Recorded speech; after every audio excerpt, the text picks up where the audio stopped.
Continúan las repercusiones sobre lo que sucede en Villa Elisa con el hospital justamente de Villa Elisa. El Ministerio de Salud va a hacer una auditoría por el presunto cobro de oxígeno, pero esta es la novedad hoy más reciente. Hay un camino enorme que se ha dado a lo largo,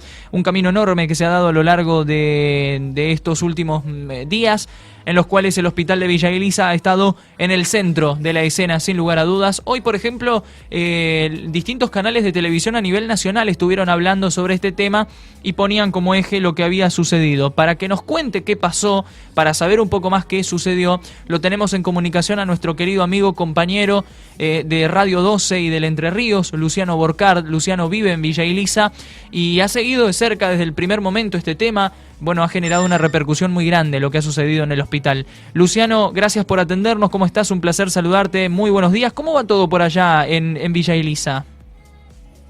Hola, Lieli. La verdad que todo bastante compulsionado. Redes sociales, radios locales, canales de televisión, sitios de internet, diarios, incluso a nivel nacional, que se comunican constantemente con algunos colegas de diferentes medios, también con autoridades, y tratando de lograr alguna palabra dentro de lo que ocurrió en el hospital de Villa Elisa, que realmente convulsiona a todos. Tengamos en cuenta que el hospital es el único efector público de salud que tiene la ciudad de Jardín para todos sus habitantes y también su zona de influencia en la zona rural. Claro. Teniendo en cuenta además que tienes una institución muy querida, muy prestigiosa, que tiene más de 100 años de historia recorrida. Sí. Bueno, hoy hablábamos con Jimena justamente sobre eso. Decíamos, podríamos buscar autoridades, podríamos decir, busquemos una autoridad, busquemos eso, pero vayamos más al terreno de conocer la información, conocer qué es lo que ha sucedido, para que nos comentes un poco, Luciano, cómo nace la información de este cobro de oxígeno, el presunto cobro de oxígeno que hay en el hospital.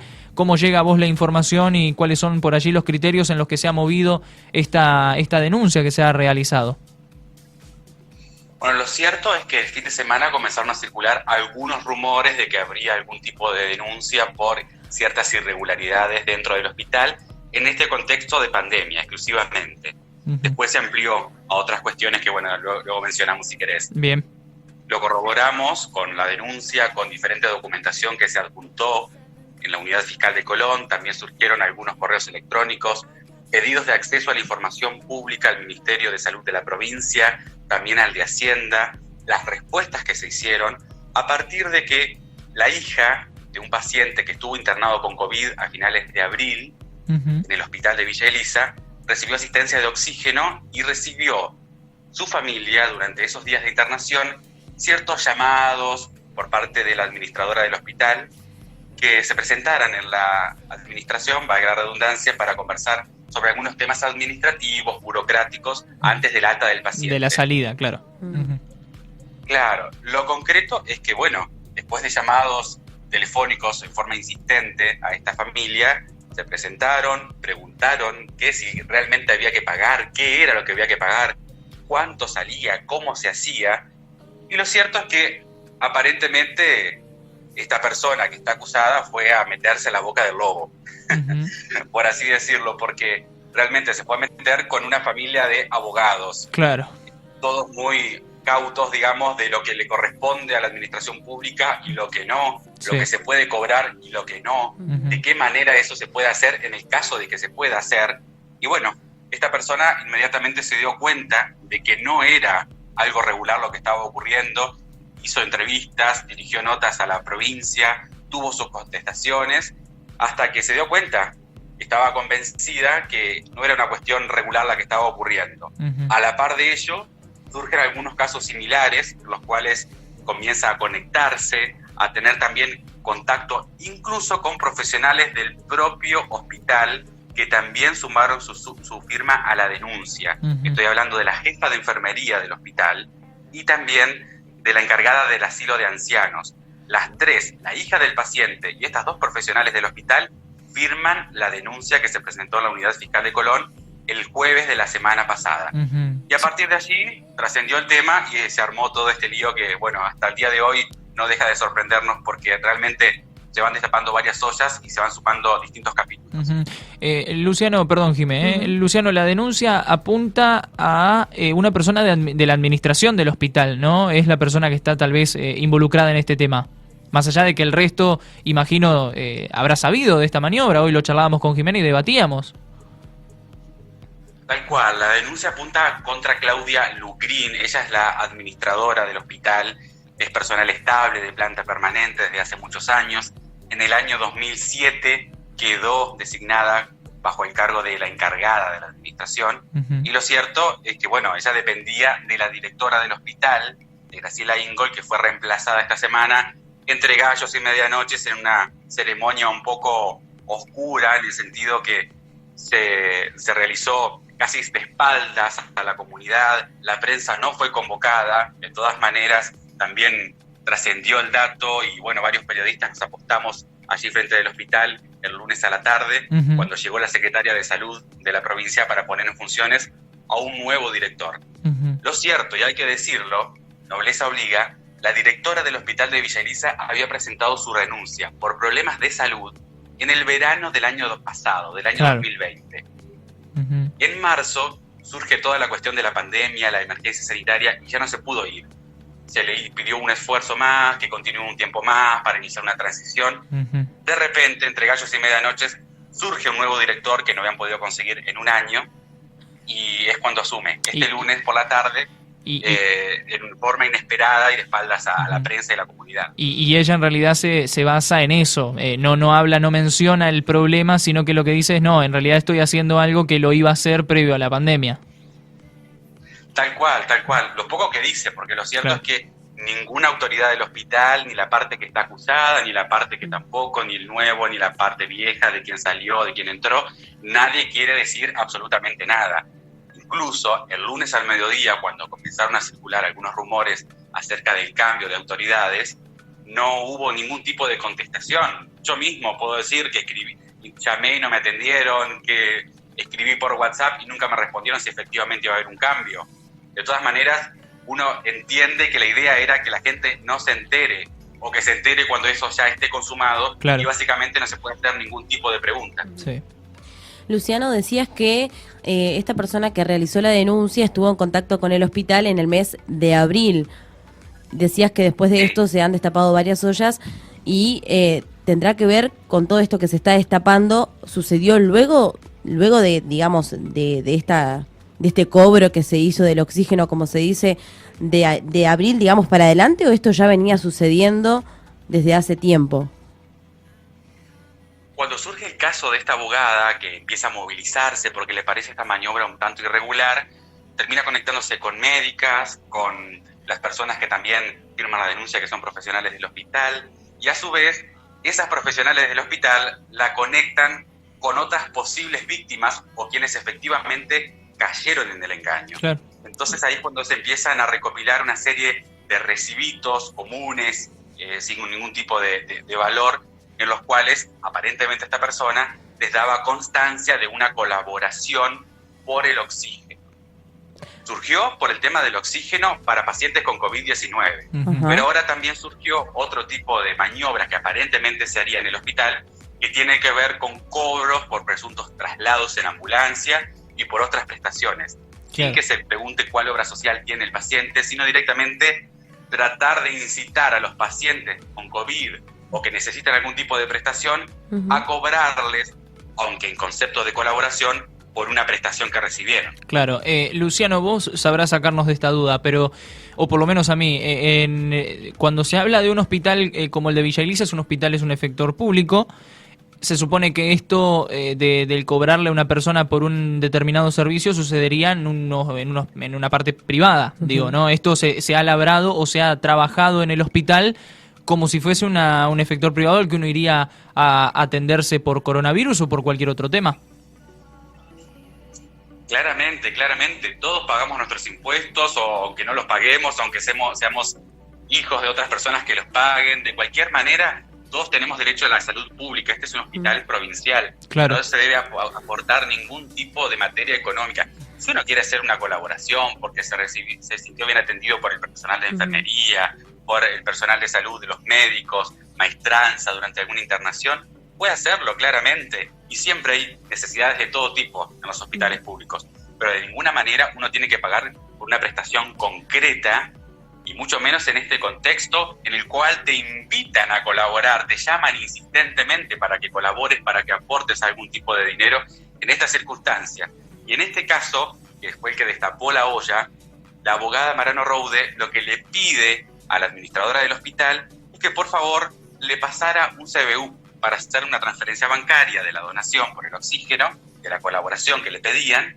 Bueno, ahí se acabó todo tipo de contactos. Se acabaron los llamados insistentes porque, claro, aparentemente no querían que quede un registro bancarizado formal del movimiento de ese dinero. Claro. Luciano, los títulos, digamos, en las distintas noticias en todos los medios, el título es, digamos, el cobro del oxígeno, ¿no? Por los pacientes de COVID-19, como vos decías recién. ¿Se habló de algún monto específico? Lo que se pudo acreditar en la denuncia son unos 7 pacientes o familiares de pacientes a los cuales les cobraron por oxígeno. Esto en los últimos meses, en este año concretamente. Sumando los distintos aportes, porque había gente que no podía pagar todo lo que le pedían, entonces lo hacía en cuotas, o también había estado más tiempo internado que otra persona, entonces, bueno, era más la suma que le querían cobrar.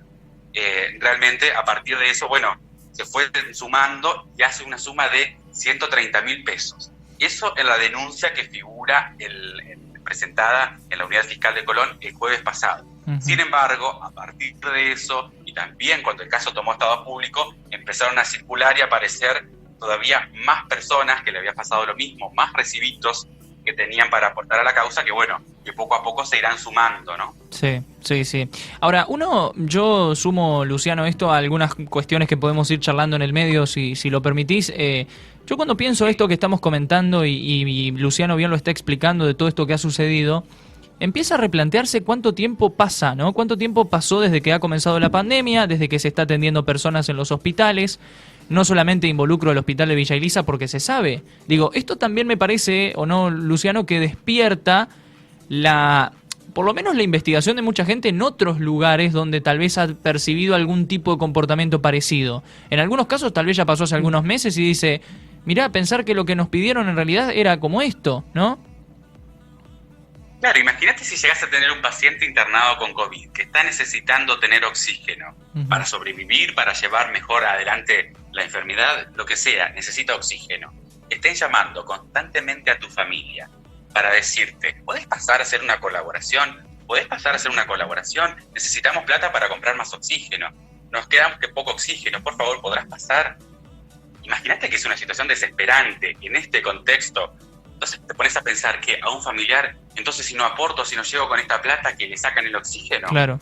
Es realmente muy perverso lo que aparentemente ocurrió, lo que se está denunciando por parte de estos familiares y profesionales del propio hospital. Incluso trascendió por parte de otros médicos que la persona acusada, la administradora del hospital, se habría presentado generalmente en forma diaria dentro del área de enfermería, dentro del área de los médicos, para consultar quién está con oxígeno hoy, para a partir de allí empezar a buscar algunos contactos que puedan permitir llamar a sus familiares y aparentemente solicitarles dinero en forma de colaboración. Claro. Además de perverso, digo, saca de contexto también a la gente que asiste al hospital, que ¿no? Está internada, que está internada, a los familiares, porque digo, se supone que uno va al hospital público justamente porque, o puede ser por elección propia, o puede ser también porque no tiene tampoco para ir al sector privado, ¿no? Digo, o no, por ahí no cuenta con una obra social o demás. Entonces, digo, lo que menos se va a imaginar es que se le vaya a cobrar y mucho menos el oxígeno en este concepto que estamos viviendo. Claro, mucha gente quizás distraída o que no conoce algunas reglas legales, evidentemente ha caído en la trampa, porque en el momento de la desesperación, que estás enfermo, que tienes un familiar enfermo, que llega al nivel de estar internado, con oxígeno, que necesita un traslado, quizás te cegás un poco y te empezás a cebar en eso de resultarte realmente lo que está ocurriendo y terminás cayendo en la trampa. Lo cierto, lo que hay que decir y lo que hay que poner en claro, en ningún hospital público, ni de la provincia de Entre Ríos ni de la República Argentina, pueden cobrar por algún tipo de prestación. Únicamente, lo que se debe hacer, porque es obligación de los hospitales, es preguntar si el paciente que acaba de ingresar tiene algún tipo de cobertura social, de obra social, de prepaga, y cuál es, para que una vez terminada la prestación, la atención de ese paciente, se eleve, se gestione un reclamo a la obra social para que después regenere o aporte, digamos, lo que hizo el hospital en ese tiempo, teniendo en cuenta que, bueno, el hospital es público y la persona tenía una obra social, estaba pagando por tener una cobertura privada y terminó cayendo en el hospital público. Parece una frase muy de Macri, pero lamentablemente ocurre. Entonces, bueno, a partir de eso es que se dan estos casos. Sí. Luciano, ¿cómo se encuentra la gente en Villa Elisa frente a este tema? ¿Cómo ha reaccionado la sociedad frente a esta situación? Imagino. Bueno, totalmente convulsionado. Sí. Totalmente convulsionado el ámbito, el clima. Lo cierto es que están todos los ojos puestos sobre esto. También, a partir de eso, bueno, empiezan a surgir otro tipo de versiones, otras cuestiones que comienzan a circular de todo tipo, pero que apuntan básicamente, y se ha hecho incluso desde la parte denunciante, contra el patrimonio personal de la persona que fue acusada de este supuesto delito. Entonces, bueno, ya empiezan a circular, digamos, algunas versiones de nivel de vida, de lo que ganaba legalmente como empleada, del nivel de vida que tenía, qué autos tenía, cómo se manejaba. Entonces, bueno, eso demandará una investigación muy concreta que, bueno, incluso se agregó como sugerencia por parte de las denunciantes para tener algunas líneas en la investigación para poder avanzar en eso. ¿Hay algunas fechas ahora de cómo sigue la causa? ¿Cuáles son los plazos? ¿Qué es lo que se está esperando que se resuelva?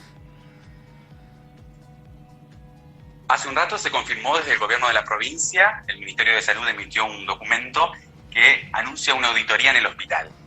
Básicamente es eso. Bien, a partir de allí imagino va a haber una serie de decisiones que se irán tomando. Sí, a partir de eso también seguramente se irá avanzando en un sumario interno, en lo que sea necesario para esclarecer esta situación. Claro.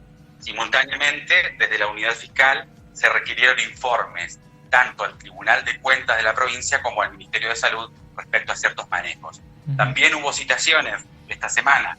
Ayer, por ejemplo, fueron citadas para hoy las dos profesionales que firman la denuncia, las dos profesionales de la salud.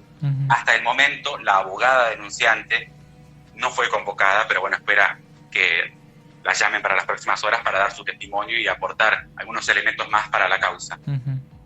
Bueno, muy bien, Luciano, te dejamos un abrazo muy grande, gracias por esclarecernos este tema, por brindarnos todos los detalles de lo que está sucediendo, que sin lugar a dudas, bueno, Villa Elisa está convulsionada por esta situación, un manejo realmente muy triste el que se le ha dado a la salud pública, pero no solamente porque se trate de Villa Elisa, pasaría en cualquier lugar, porque insisto con esto es una percepción personal y me hago cargo de lo que digo.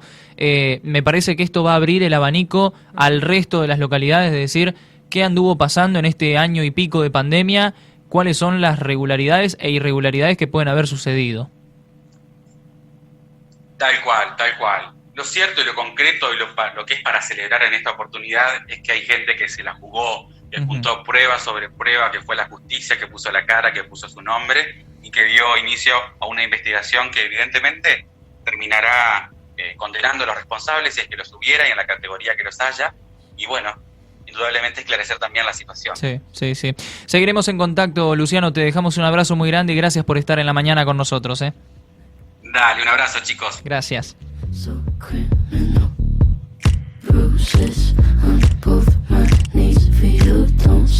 Bueno, hasta allí estuvimos charlando con Luciano Borcard. Luciano se encuentra en Villa Elisa, es nuestro querido amigo y compañero aquí de Radio 12, del Entre Ríos.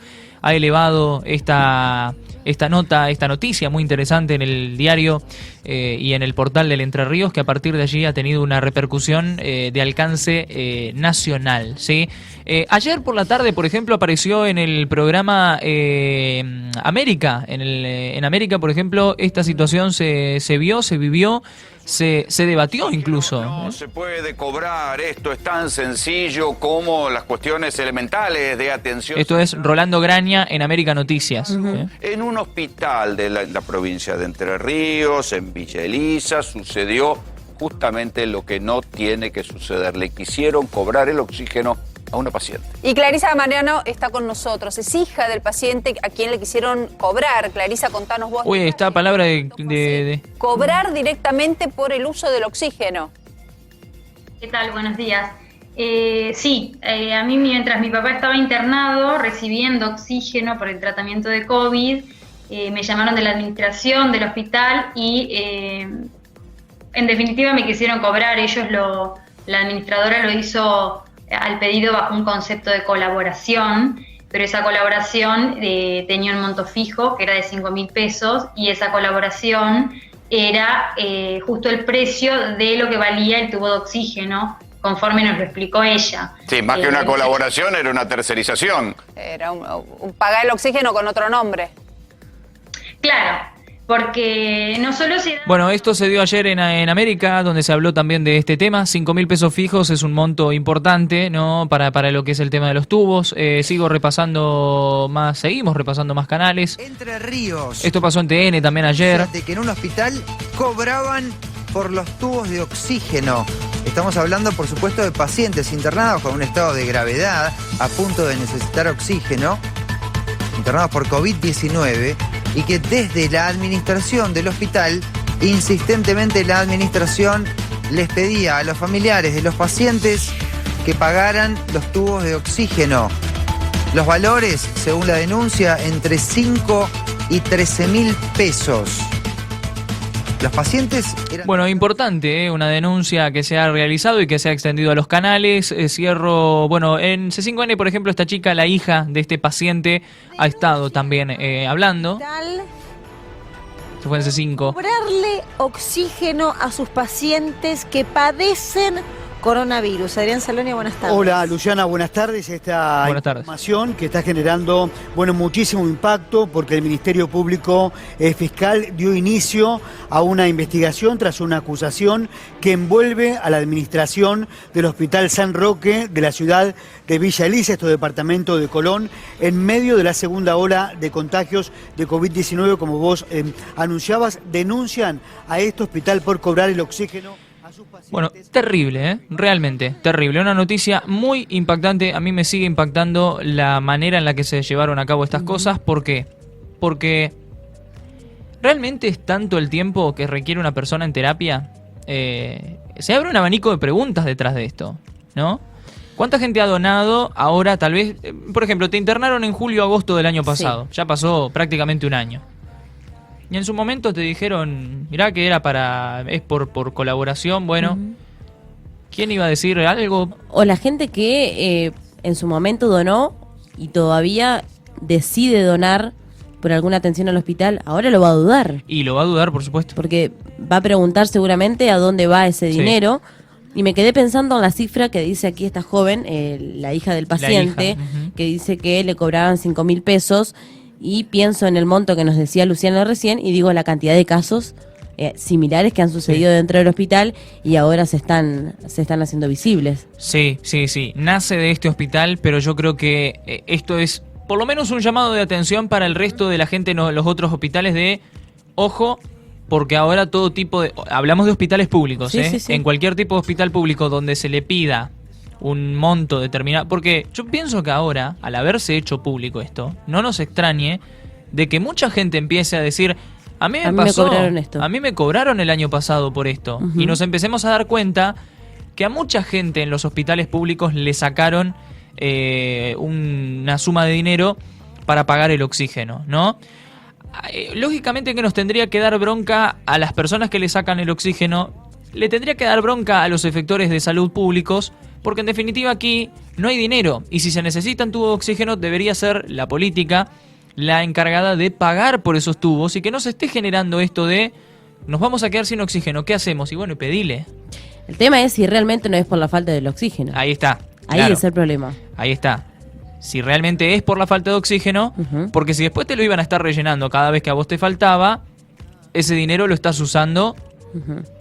Ayer, por ejemplo, que hicimos la nota, ayer hablamos con Luciana Márquez del Merendero y es el mismo caso, es como decir, se está pidiendo leche. Ahora, si uno no lo ve después concretado, y bueno, evidentemente, y ayer justamente lo hablaba Luciana, que hay gente que lo dice, hay gente que habla, que comenta eso, que dice, bueno, ¿en dónde está y se está viendo en realidad en los barrios y demás? Pero esto es algo un poco más jugado porque si realmente se comprueba que el oxígeno se da, o sale una persona ligada a la política desde arriba diciendo en la falta de oxígeno se pide y se da, o no puede faltar nunca, claro. Es imposible que falte. No.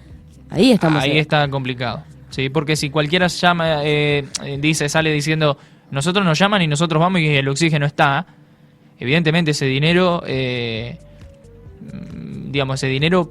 realmente fue un robo. Fue un robo, ¿sí? Sí. Así que bueno, pasó puertas adentro de un hospital, pasó puertas afuera en un momento con el vacunatorio VIP, ahora pasa puertas adentro con este tema.